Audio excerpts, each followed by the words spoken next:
திருச்சி மாவட்டம் உறையூரில் கழிவுநீர் கலந்த குடிநீரை குடித்ததால் 4 பேர் உயிரிழந்துள்ளதாகவும் 50க்கும் மேற்பட்டோர் சிகிச்சை பெற்று வருவதாகவும் வரும் செய்தி அதிர்ச்சியளிக்கிறது. மக்களுக்கு மிகவும் அத்தியாவசியமான குடிநீரை கூட சுகாதாரமாக அளிக்க முடியாத அரசு இருந்து என்ன பயன் என எதிர்க்கட்சித் தலைவர் எடப்பாடி கே பழனிசாமி காட்டம்.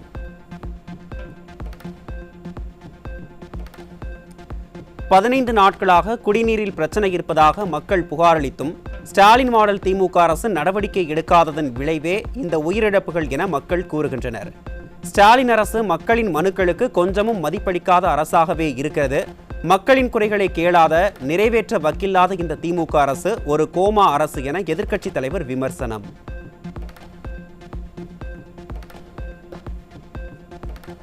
ஆந்திர பிரதேச முதலமைச்சர் சந்திரபாபு நாயுடுவுக்கு அதிமுக பொதுச் செயலாளர் எடப்பாடி கே பழனிசாமி பிறந்த நாள் வாழ்த்து. நல்ல ஆரோக்கியம், மகிழ்ச்சி மற்றும் முழு பலத்துடன் மக்களுக்கு சேவையாற்ற வாழ்த்துகிறேன் என அதிமுக பொதுச் செயலாளர் அறிக்கை.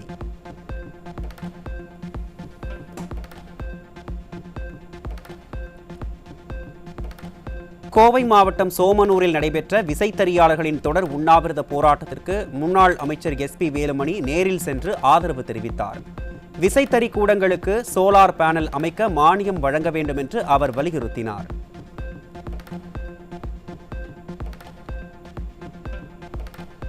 சென்னை வியாசர்பாடி அருகே மனைவி கண்முன்னே நடு ரோட்டில் ஓட விரட்டி பிரபல ரவுடி மர்ம நபர்களால் வெட்டி கொலை.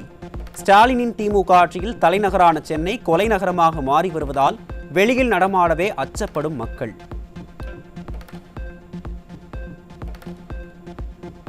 தூத்துக்குடி மாவட்டம் கயத்தாறு அருகே 14 வயது சிறுமிக்கு பாலியல் தொந்தரவு கொடுத்த இளைஞர் போக்சோவில் சிக்கினார். சிறுமிகளுக்கு எதிரான குற்ற சம்பவங்கள் தொடர்ந்து அதிகரித்து வரும் நிலையில் அப்பா ஸ்டாலின் கும்பகர்ண தூக்கத்தில் இருக்கிறாரா என மக்கள் கேள்வி.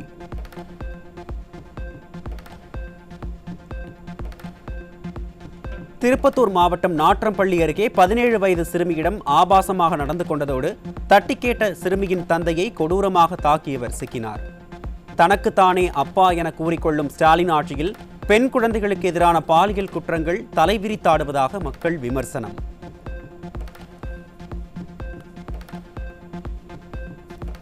கடலூரில் கடற்கரையில் விளையாடிக் கொண்டிருந்த சிறுவனுக்கு பாலியல் தொல்லை கொடுத்த இளைஞர் போக்சோவில் சிக்கினார். ஸ்டாலின் ஆட்சியில் பொது இடங்களில் சிறுமிகள் மட்டுமல்ல சிறுவர்களும் நடமாட முடியாத சூழல் இருப்பதாக பெற்றோர் வேதனை.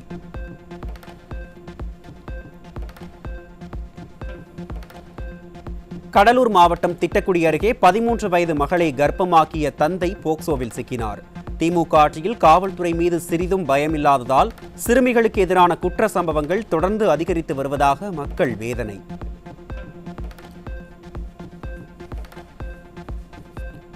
செங்கல்பட்டு மாவட்டம் கேளம்பாக்கம் அருகே உதவி பேராசிரியர் கல்லூரி மாணவியை கர்ப்பமாக்கிய கொடூரம். அப்பா ஸ்டாலினின் திமுக ஆட்சியில் கல்லூரிக்கு செல்லவே அச்சப்படும் அவல நிலை இருப்பதாக மக்கள் குற்றச்சாட்டு.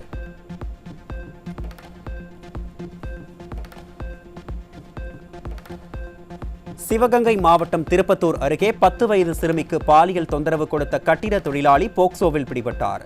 தமிழகத்தில் பச்சிளம் குழந்தைகள் முதல் பல்லில்லாத பாட்டிகள் வரை பாதுகாப்பில்லாத சூழலில் ஆழ்ந்த உறக்கத்தில் இருக்கும் அப்பா ஸ்டாலின்.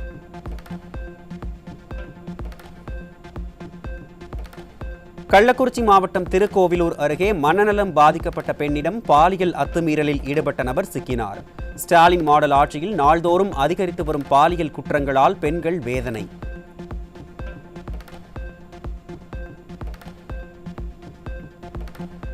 சேலம் மாவட்டம் ஆத்தூரைச் சேர்ந்த 15 வயது சிறுமியிடம் பாலியல் சீண்டலில் ஈடுபட்ட இளைஞர் பிடிபட்டார். சிறுமிகளுக்கு பாதுகாப்பில்லாத மாநிலமாக தமிழகத்தை மாற்றியதே ஸ்டாலின் மாடலின் சாதனை என மக்கள் சாடல்.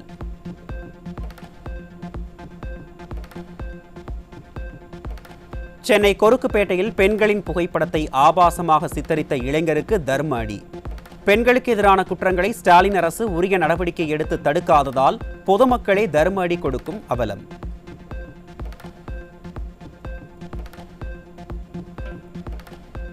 சென்னை அண்ணாநகர் பகுதியில் வடகிழக்கு மாநிலத்தைச் சேர்ந்த பெண் ஒருவருக்கு பாலியல் தொந்தரவு கொடுத்த 2 நபர்கள் சிக்கினர். ஸ்டாலின் ஆட்சியில் தமிழகத்தை நம்பி வரும் பிற மாநில பெண்களுக்கும் பாதுகாப்பில்லா சூழல்.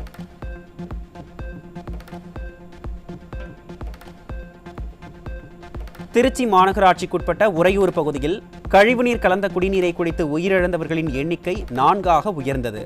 தரமான குடிநீர் கொடுக்க கூட முடியாத விடியா அரசு விண்வெளி கொள்கை என வித்தை காட்டுவது மக்களிடையே கடும் கொந்தளிப்பை ஏற்படுத்தியுள்ளது. கழிவுநீர் கலந்த குடிநீர் குடித்து மக்கள் உயிரிழந்துள்ள நிலையில் அந்த பகுதிக்கு அருகிலேயே நீர்மோர் பந்தலை திறந்து வைத்த அமைச்சர் நேரு பாதிக்கப்பட்டவர்களை பெயருக்கு கூட பார்க்க வரவில்லை என குற்றச்சாட்டு. மக்களின் உயிரை ஸ்டாலின் அரசு துச்சமென நினைத்து செயல்படுவதாக பொதுமக்கள் வேதனை.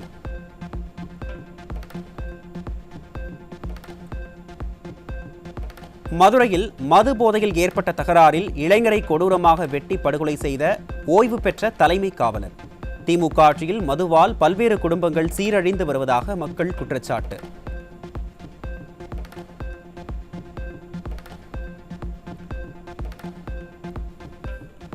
மதுரை மாவட்டம் வாடிப்பட்டி அருகே மண்வெட்டியால் தொழிலாளி வெட்டி படுகொலை செய்யப்பட்ட கொடூரம். திமுக ஆட்சியில் காவல்துறை மீது சிறிதும் பயம் இல்லாததால் கொலை சம்பவம் சர்வசாதாரணமாக நடப்பதாக மக்கள் குற்றச்சாட்டு. தூத்துக்குடியில் மது போதையில் இருசக்கர வாகனத்தில் வேகமாக சென்றவர்களை தட்டி கேட்டதால் ஏற்பட்ட தகராறில் கப்பல் மாலுமி வெட்டி கொலை. ஸ்டாலின் ஆட்சியில் நாள்தோறும் அரங்கேறும் கொலை சம்பவங்களால் பொதுமக்கள் அச்சம். மதுரையில் பரோட்டா கேட்டு மது போதையில் சப்ளையரை சரமாரியாக அரிவாளால் வெட்டிவிட்டு தப்பி ஓடிய கும்பல். திமுக ஆட்சியில் மதுவால் குற்ற சம்பவங்கள் அதிகரித்து சட்டம் ஒழுங்கு சீரழிந்து வருவதாக மக்கள் குற்றச்சாட்டு.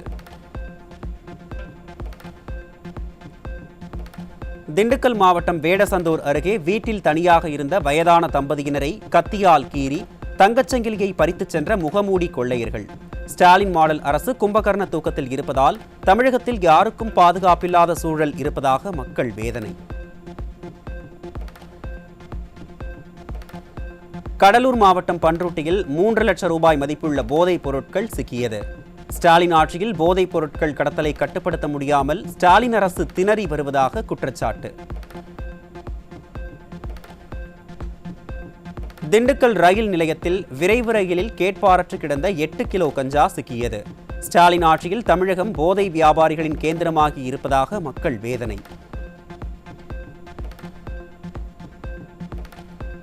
கன்னியாகுமரி மாவட்டம் ஆரல்வாய்மொழி அருகே பள்ளி கல்லூரி மாணவர்களுக்கு கஞ்சா விற்பனை செய்த நபர் சிக்கினார். நிர்வாகத்திறனற்ற ஸ்டாலின் ஆட்சியில் மாணவர்களின் எதிர்காலம் இருண்டு போயிருப்பதாக மக்கள் வேதனை.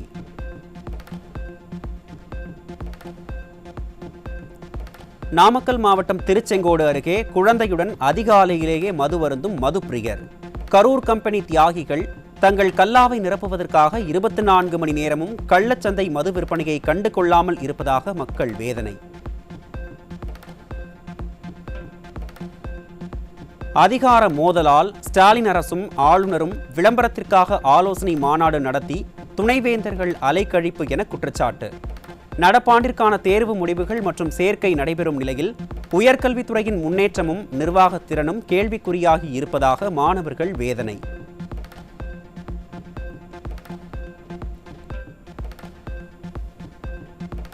உள்ளாட்சியில் நல்லாட்சி என எதுகை மோனையில் வாய்ப்பந்தல் போட்ட முதல்வருக்கு உள்ளாட்சி ஊசலாடுவதாக உளவுத்துறை ரிப்போர்ட் கொடுத்திருப்பதாக தகவல். உளவுத்துறையை தேர்தல் வியூக வகுப்பாளர்களைப் போல பயன்படுத்தாமல் போதைப்பொருள் புழக்கம் உள்ளிட்ட சட்டம் ஒழுங்கு சீர்கேட்டை தடுக்க பயன்படுத்த வேண்டும் என மக்கள் காட்டம்.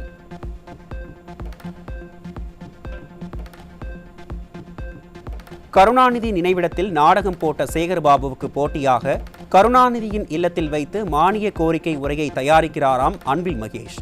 இப்படி நாடகம் போட்டு நாட்டை சீரழிக்காமல் மாணவர்களுக்கு பயனுள்ள திட்டங்களை தீட்ட வேண்டும் என மக்கள் விமர்சனம்.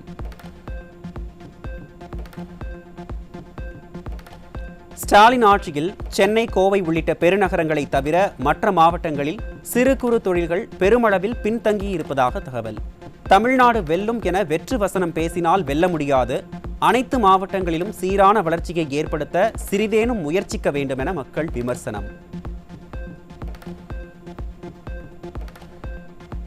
உள்ளாட்சி அமைப்புகள் கட்ட வேண்டிய மின் கட்டணத்திற்கான தாமத கட்டணத்தை தள்ளுபடி செய்ய கோரிய மின் வாரியத்தின் மனுவை மின்சார ஒழுங்குமுறை ஆணையம் தள்ளுபடி செய்தது. மக்கள் வரி செலுத்தவில்லை என்றால் கந்துவட்டிக்காரர்களைப் போல வசூல் செய்யும் ஸ்டாலின் மாடல் அரசு மின்சார கட்டணத்தை செலுத்த முடியாமல் தவிப்பது ஏன் என மக்கள் கேள்வி.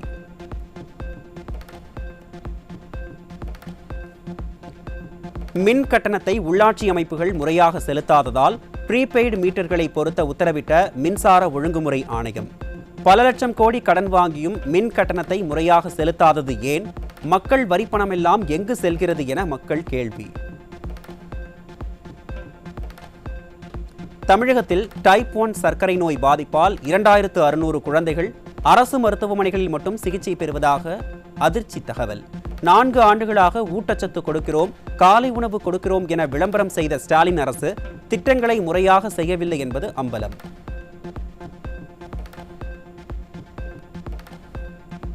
தொடர்ந்து 3 ஆண்டுகளாக நடைபெற்று வரும் பரந்தூர் பசுமை வெளி விமான நிலைய எதிர்ப்பு போராட்டம் 1000வது நாளை நெருங்கியது. விவசாயிகளின் தொடர் போராட்டங்களை கண்டு கொள்ளாமல் நெடிய கும்பகர்ண தூக்கத்தில் இருப்பதுதான் ஸ்டாலின் மாடலா என மக்கள் கேள்வி. சென்னை பட்டினப்பாக்கம் லூப் சாலையில் மயிலாப்பூர் திமுக சட்டமன்ற உறுப்பினர் தா வேலுவை மீனவர்கள் முற்றுகையிட்டு திடீர் போராட்டத்தில் ஈடுபட்டனர். வெற்று விளம்பரங்களால் மக்களை ஏமாற்றிய திமுகவினர் தொடர்ந்து மக்களிடம் அம்பலப்பட்டு வருகின்றனர்.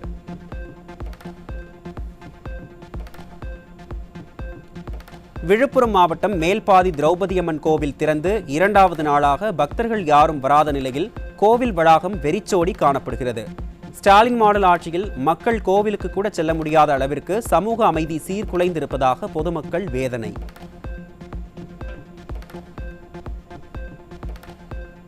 இந்தியாவில் முதன்முறையாக தாழைக்கோழி ராஜஸ்தானின் ஜெய்சல்மர் டிசர்ட் நேஷனல் பார்க்கில் செயற்கை முறையில் இனப்பெருக்கம் செய்யப்பட்டது. அழிந்து வரும் தாழைக்கோழி இனத்தை பாதுகாக்க முட்டைகளை சேகரித்து கருவாக்கி ஆரோக்கியமான குஞ்சு உருவாக்கப்பட்டுள்ளது.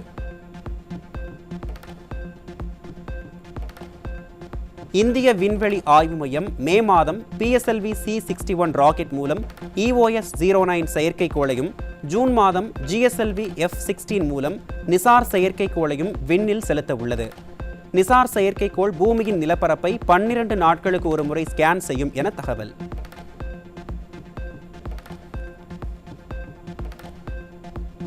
சுமார் 6 மாதங்களுக்கு பிறகு கஜகஸ்தானில் பாராஷூட் உதவியுடன் வெற்றிகரமாக தரையிறங்கியது ரஷ்யாவின் சோயூஸ் MS-26 விண்கலம்.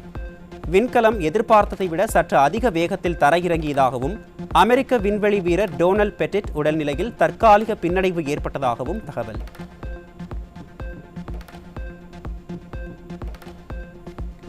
தொலைதூர K2-18b கிரகத்தில் உயிரினங்கள் வாழ்ந்திருக்கலாம் என இந்திய வம்சாவளி விஞ்ஞானி பாகிர் நிகு மதுசூதனன் தலைமையிலான குழு கண்டுபிடித்துள்ளது.